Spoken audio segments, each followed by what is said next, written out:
Stigma. How about some facts as related to health conditions?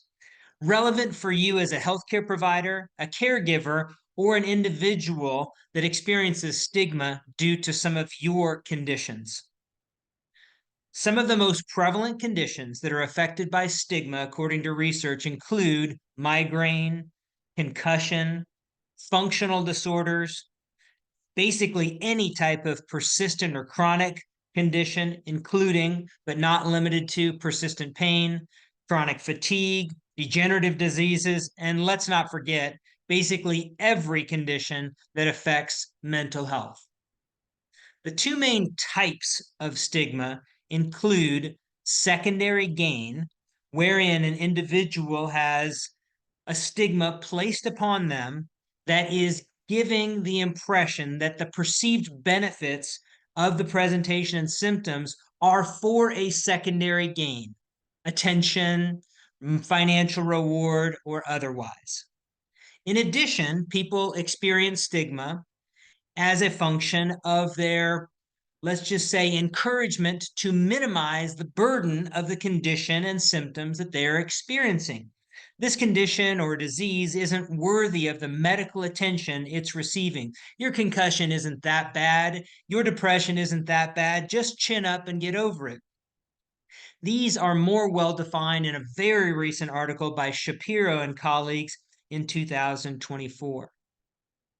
Stigma also has two main sources: an internal stigma, wherein the individual experiencing the health condition has perceptions, attitudes, and even behaviors that are directed from people toward themselves. I will be in danger if I try this. I shouldn't do this. I can't do that. So again, internal stigmas are influenced by our outside world, but these include self messages.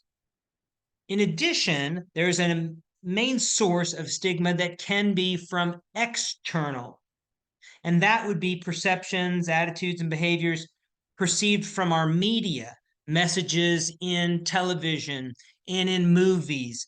People with paralysis should look like this. Also from our culture and our surroundings. In that vein, external stigma can feel like persons with your condition or symptoms shouldn't, you can't, we don't need you here, you can't belong here, and because of your condition, you're not included in our group.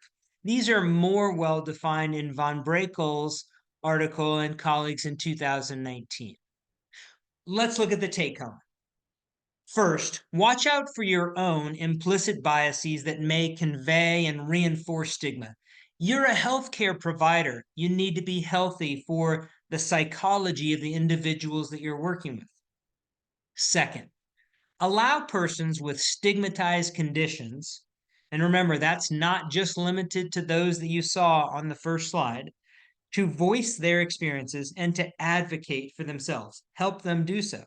And finally, let's all remember, nothing beats preconceived notions and stigmas like gains and wins. Hey, thanks for watching, listening, and subscribing. I'm Mike Studer, and I hope you learned something here about stigmas.